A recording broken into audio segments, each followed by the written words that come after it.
Hello दोस्तों, मेरा नाम पारुल है और मैं आज इस वीडियो में आप लोग को कुछ इंटरेस्टिंग फैक्ट्स बताऊंगी वीएस कोड से रिलेटेड। बट बिफोर हम गोइंग टू द फैक्ट्स, हम इसको डिस्कस करें उससे पहले मैं आपको बता देती हूँ कि रिसेंटली मैंने MacBook pro M1 chip purchase किया है। बहुत टाइम सोचने के बाद, ऑलमोस्ट मुझे 1 महीना लग गया ये सोचते हुए कि मैं ये मशीन लूँ या नहीं लूँ। एंड मैं खुद एक वेब डेवलपर, थोड़ा बहुत तो कैसे कह सकते हो, यूआई डेवलपर हूँ, जिसमें मेरा थोड़ा बहुत टास्क वेब डेवलपमेंट का भी रहता है obviously, on the front end side basically. And मैं एक प्रोफेशनल यूएक्स डिज़ाइनर हूँ। एंड मेरा जो कंटेंट रहेगा इस पूरे चैनल में, it is only related to design and development part. So इस वीडियो में हम क्या बात करने वाले हैं कि जो डेवलपमेंट साइट M1 की रही जो है, एंड उसका मेरा एक्सपीरियंस क्या रहा है, एंड जो विजुअल स्टूडियो कोड इनसाइडर्स है और जो विजुअल स्टूडियो कोड नॉर्मल है, दैट इज स्टैटिक बिल्ड, उनका क्या डिफरेंस है, उनको कितना टाइम लेते हो ओपन होने में। एंड एज वेल एज हम लोग इसमें ये भी देखेंगे कि मैं छोटा सा जावास्क्रिप्ट का कोड इसमें रन करके दिखाऊंगी, ताकि हम लोग देख सकें कि अगर मैं दोनों में कोड करती हूँ तो मुझे कितना टाइम लगता है एक्चुअली में रन करने में, एंड जो उसकी परफॉर्मेंस रहती है वो कैसे रहती है। सो शुरू करते हैं। आज हमने ये देखा है कि जो विजुअल स्टूडियो कोड इनसाइडर्स है वो ग्रीन कलर में है। आप यहाँ देख रहे हो, मैं ऑलरेडी डाउनलोड कर रखा है, but I will show you कि इसे वापस कैसे डाउनलोड करना है प्रॉपरली। एंड ये ब्लू कलर का जो है तो ये विजुअल स्टूडियो कोड नॉर्मल है, जिसमें हम इंटेल बेस्ड आर्किटेक्चर है, एंड ग्रीन वाले में एप्पल बेस्ड आर्किटेक्चर है। तो शुरू करते हैं कि हम इसे डाउनलोड कैसे करेंगे। राइट, तो हम visual studio code VS code यहाँ लिखेंगे। देखिए, तो अगर हम VS कोड लिखेंगे तो हमें डाउनलोड करने पे ये स्क्रीन दिखाएगा। ऑब्वियसली सबको मालूम है, जो भी डेवलपर्स हैं, डेवलपर्स के लिए ये फेवरेट एडिटर रहता है अपार्ट फ्रॉम सबलाइम टेक्स्ट। सो आप यहाँ देख रहे हैं कि आपको यहाँ पे डायरेक्टली दिखा रहा है फॉर मैक। सो अब यहाँ पे क्या है, stable build and other platforms और इनसाइडर्स एडिशन, ये सारी चीज़ें क्या है। अब फिर talk about stable build means कि इंटेल बेस्ड वन।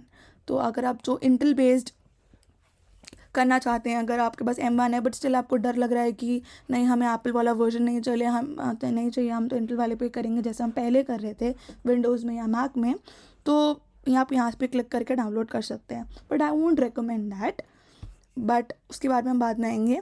अगर आपको एप्पल वाला चूज़ करना है तो just click on insiders edition. और इनसाइडर्स एडिशन पे क्लिक करने के बाद आपको स्क्रीन दिखाई देती है। स्क्रीन में बहुत कुछ है जिसको हम इग्नोर नहीं कर सकते। सो बेसिकली इस स्क्रीन में क्या है कि यहाँ पे आपको दिखा रहा है 64 bit and ARM64। That means कि ये ARM64 पे बिल्ड है ऑब्वियसली।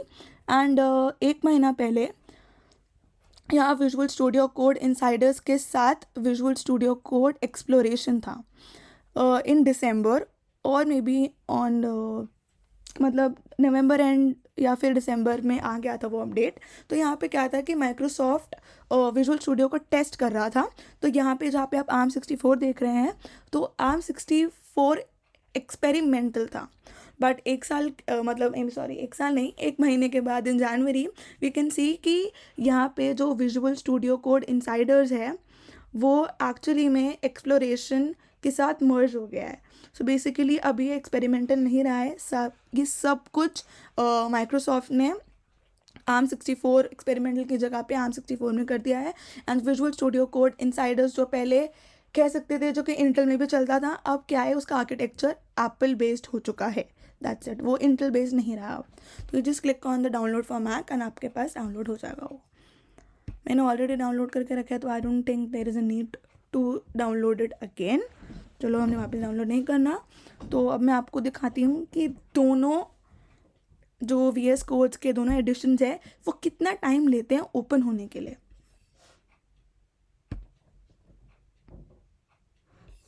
यू कैन सी कि ये विद इन 1 to 2 seconds ये ओपन हो चुका है, जो है एप्पल एडिशन वाला ARM64 visual code Insiders. And जो मैं आपको नॉर्मल विजुअल स्टूडियो कोड जो स्टैटिक बिल्ड है, स्टेबल बिल्ड कह लो, उसको ओपन करके दिखा रही हूँ कि वो कितना सेकंड्स लेता है ओपन होने में as compare to visual studio code insiders. आप देख सकते हैं कि स्टिल इट इज़ पॉपिंग, अभी तक ओपन नहीं हुआ है।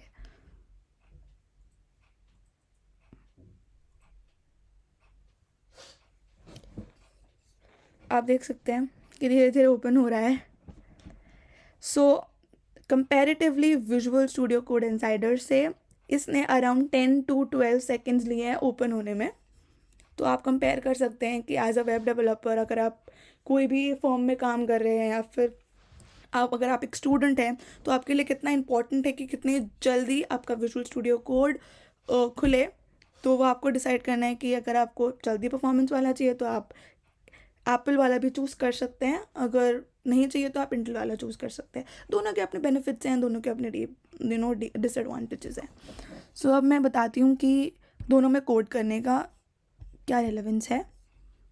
मैं एक छोटा सा फोल्डर ओपन कर रही हूँ। मैंने एक थोड़े बहुत जावास्क्रिप्ट के प्रोग्राम्स लिख रखे हैं। सो बेसिकली मैं थोड़ा सा ये operator.js फाइल खोल रही हूँ अपनी यहाँ पे।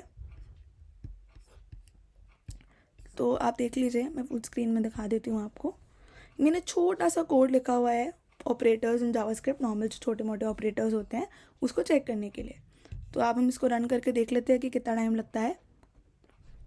Ctrl+tilde as we all know. तो मैं एक बार फोल्डर के अंदर चली जाती हूँ। एक minute, wait, my bad. Yes, folder के अंदर मेरे पास एक सब फोल्डर भी है। एंड देन मैं इसे रन करती हूँ।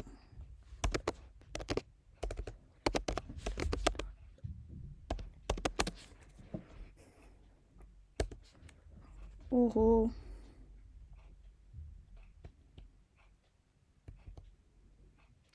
ये अभी तक डायरेक्टरी में लगता है नहीं गया है। कोई नहीं,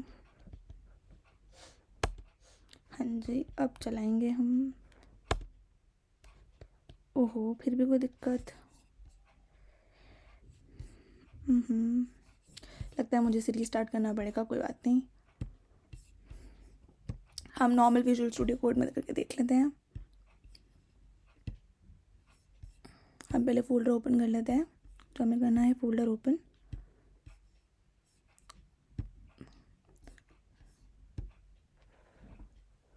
देखिए कितना टाइम लग रहा है इसे ओपन होने में, आप सब लोग देख ही सकते हैं।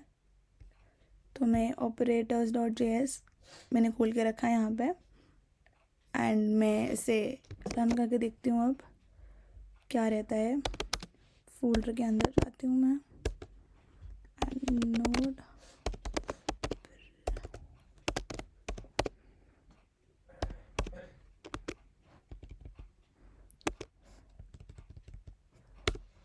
देखिए it works pretty well. And I think मैंने स्पेलिंग मिस्टेक कर दी थी अपना दूसरे वाले में, तो मैं वहाँ पे भी एक बार आपको ओपन करके दिखा देती हूँ। अगर आपको लगे कि उसमें कोई फॉल्ट है, बट ऐसा कुछ है नहीं, उसमें कोई फॉल्ट नहीं है। It works pretty well.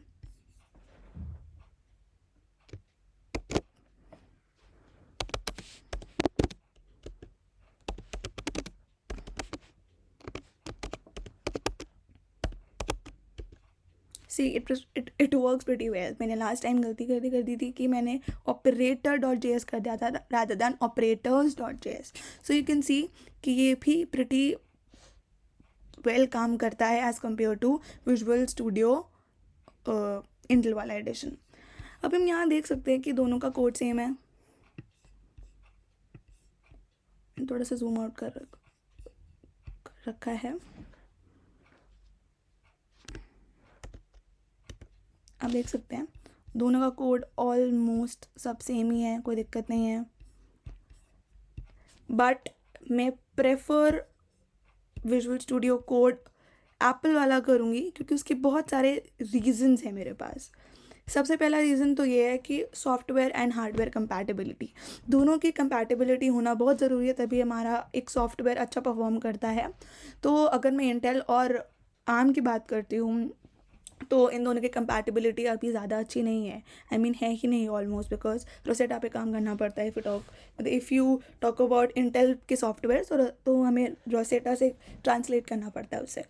तो यहाँ पे आप देख रहे थे कि विजुअल स्टूडियो कोड इंटेल वाला, जिस पे वेब डेवलपर्स या आप लोग पहले बहुत काम करते होंगे, तो वो एक्चुअली में बहुत स्लो है ओपन होने में।